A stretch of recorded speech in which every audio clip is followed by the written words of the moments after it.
छात्रों, आज अपन एक ग्रामर का नया टॉपिक लेते हैं जो है टॉपिक का नाम वॉइस। वॉइस का अर्थ होता है वाच्य। देखिए, सबसे पहले अपने पास पहला क्वेश्चन आता है सामने कि वॉइस कहते किसे हैं। मतलब वॉइस होता क्या है। तो वॉइस किसे कहते हैं?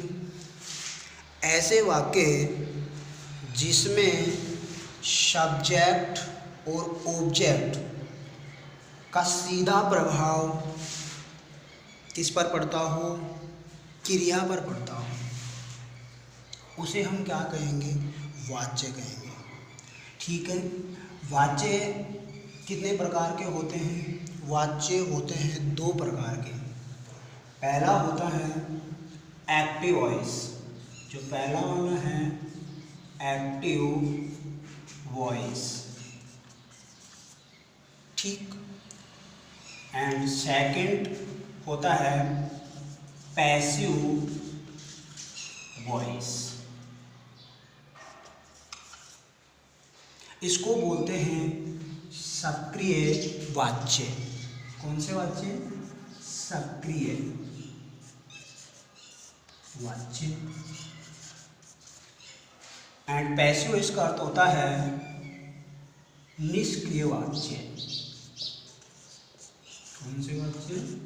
निष्क्रिय वाच्य। ठीक। तो अपन देखते हैं कि एक्टिव वॉइस किसे कहते हैं। अपने सामने पहला क्वेश्चन आता है कि आखिरकार एक्टिव वॉइस कहते किसे हैं? जिसमें, यानी कहने का मतलब ऐसे वाक्य जिसमें कर्ता क्या हो? सक्रिय हो। क्या होना चाहिए? सक्रिय होना चाहिए। तो उसे क्या कहेंगे अपन? Active voice.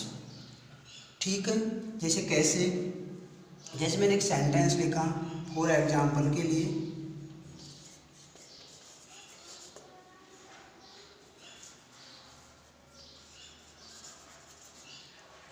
क्या लिखा? Ram writes a letter. Ram writes a letter. मैंने ये सेंटेंस लिखा। इसमें जो राम है वो क्या है? एक तरीके से सक्रिय है, मतलब एक्टिव है ये। ठीक है। वैसे ही अपन दूसरा वाला समझते हैं, सेकंड वाला, वो है पैसिव वॉइस। पैसिव वॉइस का मतलब होता है ऐसे वाक्य जो निष्क्रिय होते हैं। क्या होते हैं? निष्क्रिय होते हैं। उन्हें क्या कहते हैं? Passive voice. जैसे सेकंड का उदाहरण देखिएगा अब आप। जैसे लिख दिया, इसी को अपन क्या कर देते हैं? ए लेटर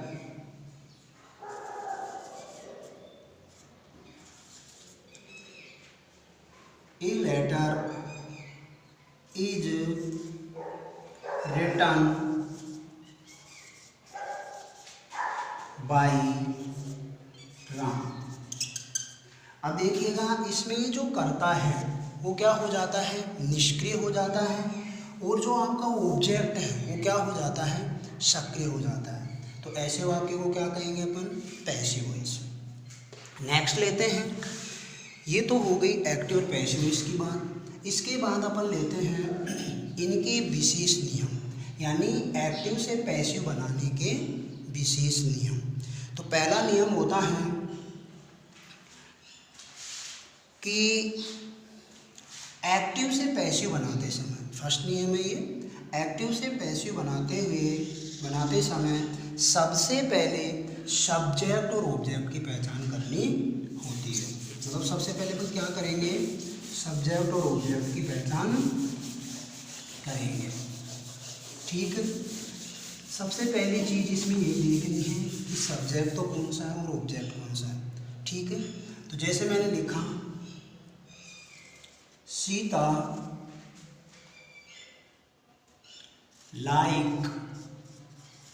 लाइक्स लगाना है ए पेन। सीता क्या पसंद करती है? एक पेन।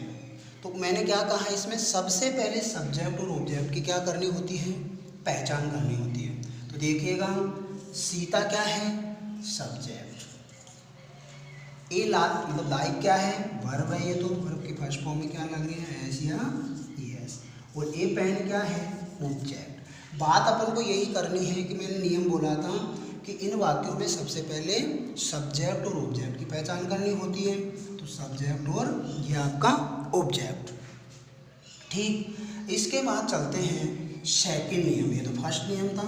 सेकंड नियम इसके अंतर्गत होता है कि एक्टिव से पैसिव बनाते समय सब्जेक्ट को तो ऑब्जेक्ट के स्थान पर और ऑब्जेक्ट को सब्जेक्ट के स्थान पर क्या कर देते हैं? रख दिया जाता है। जैसे मान लो यही वाक्य है, ये वाला ही वाक्य देख लीजिएगा आप। यानी मैंने कहा कि सब्जेक्ट को तो ऑब्जेक्ट और ऑब्जेक्ट को सब्जेक्ट के स्थान पर। तो देखिएगा ए पेन, ठीक, इसमें हेल्पिंग वर्ब लगती है इज, क्योंकि प्रेजेंट इंडेफिनिट टेंस है। लाइक की थर्ड फॉर्म क्या हो जाएगी? लाइक्ड। बाई से इसे जोड़ते हैं, अभी नियम नहीं आए हो। और देखिएगा जो सीता है वो क्या है इस समय? तो सब्जेक्ट है, लेकिन कहाँ चली गई? ऑब्जेक्ट के स्थान पर। तो यहाँ क्या लिख देंगे? सीता। तो मैंने ये कहा था कि सब्जेक्ट को तो ऑब्जेक्ट के स्थान पर और ऑब्जेक्ट को सब्जेक्ट के स्थान पर। देखिए ये आपका पेन है, इसको अपन ने कहाँ कर दिया?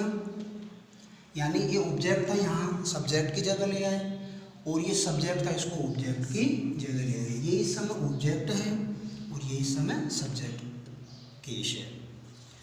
ये सब्जेक्ट केस और ये ऑब्जेक्ट केस। ठीक, इसके बाद जो थर्ड नियम है, थर्ड नियम है कि एक्टिव से पैसिव बनाते समय हमेशा वर्ब की, यानी एक्टिव से पैसिव बनाते समय पैसिव वॉइस में हमेशा वर्ब की कौन सी फॉर्म काम में लेते हैं? Third form. कौन सी फॉर्म? Third form. हमेशा ही थर्ड फॉर्म आएगी एक्टिव में, चाहे फर्स्ट हो, चाहे सेकंड हो, चाहे थर्ड हो।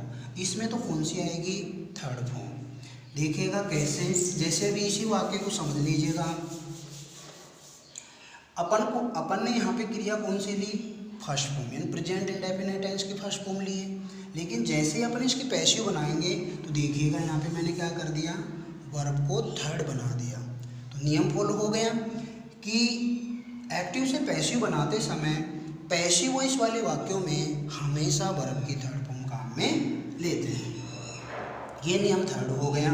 देखिएगा यहाँ पर वर्ब की कौन सी फॉर्म ले ली गई है? Third form. इसके बाद नेक्स्ट वाला जो नियम है वो है कि एक्टिव से पैसिव बनाते समय पैसिव वॉइस वाले वाक्यों को जोड़ने के लिए बाई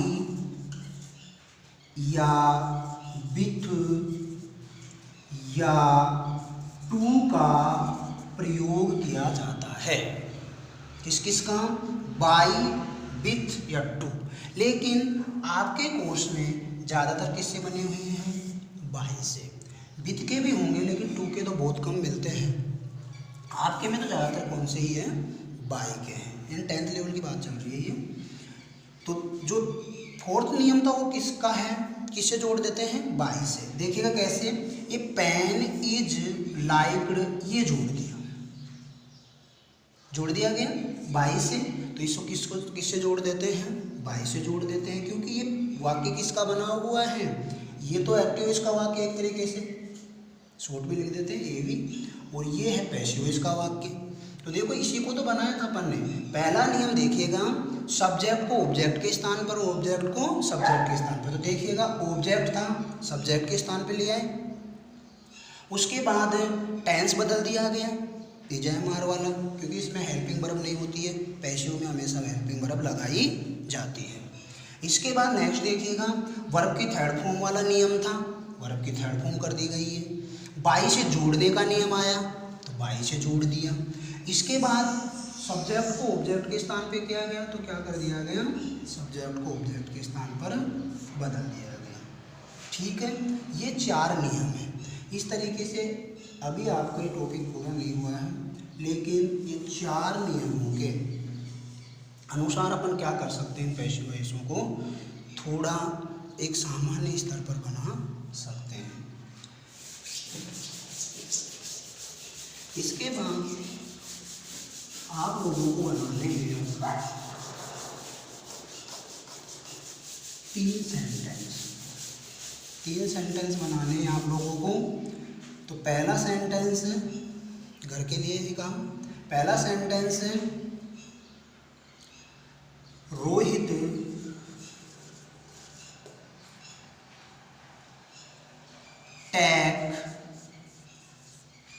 टैक्स कर देंगे क्योंकि वो सब्जेक्ट एक वचन है। Tax A T, Rohit tax A T, पहला सेंटेंस। दूसरा सेंटेंस बनाना है सी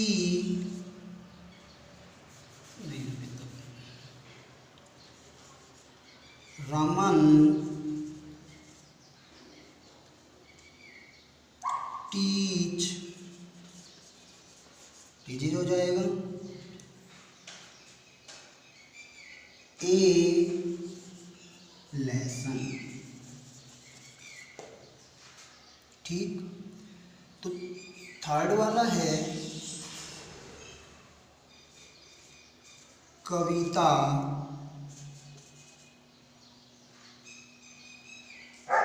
राइट,